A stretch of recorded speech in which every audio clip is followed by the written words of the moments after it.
In this video, I'm going to teach you how to award XP. And to set up XP, we need to know when we're giving it, and we need to use a device called the Accolades device.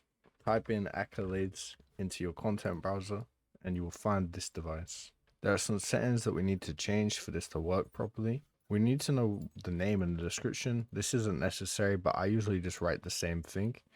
So I write whatever reason we're giving them XP and just put it in both of these columns. XP awards, you can keep this the same. Limit count, that's if you want to have this XP be only rewarded a couple of times. Splash size can stay to automatic. Enable during phase, this is fine.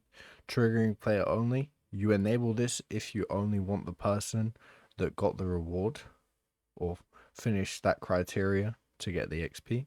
Before we continue, I've got a course, first link in the description. You can also help me out by using creator code GISMO in the item store. If, for example, in this accolade device, I wanted to award XP from an elimination, there's two ways I could do that.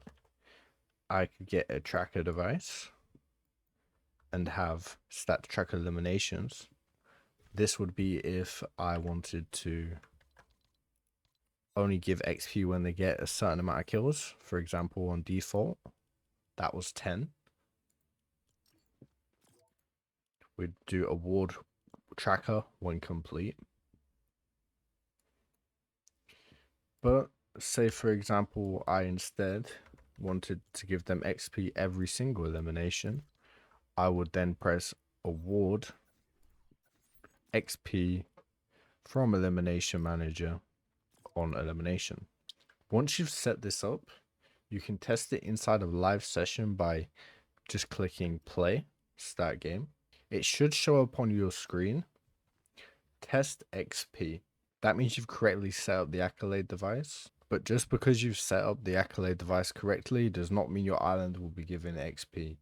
You will start receiving emails from Epic saying that your map is either calibrating XP or it's awarding XP. The reason this is done is to try and prevent XP exploits. If you found this video, check out the first link in the description, use creator code GISMO and subscribe.